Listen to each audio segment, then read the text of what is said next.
Zechariah chapter 13, verse 7 says, "Awake, O sword, against my shepherd, and against the man, my associate, my companion, my kindred friend, declares the Lord of hosts.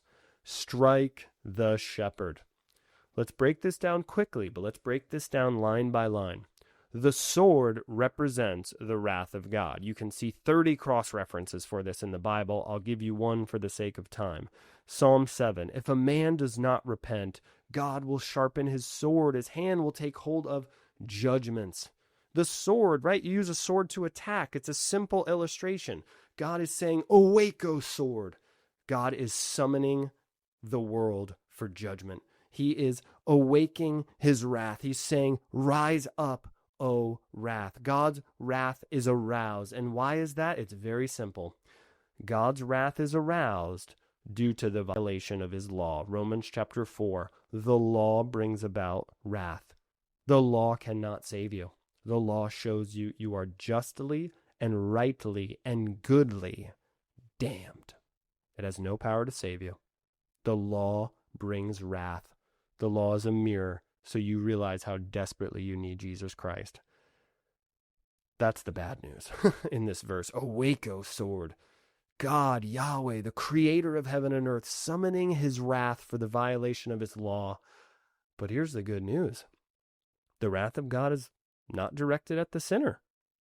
The wrath of God is not directed at some enemy nation. The wrath of God is not directed at a people group, but at the shepherd, who is also described as a man.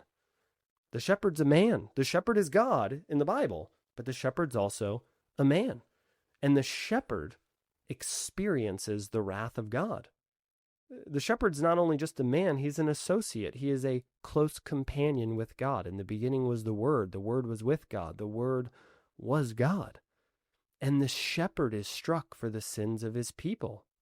As it's written in Isaiah 53, he's pierced for our transgressions, crushed for our iniquities.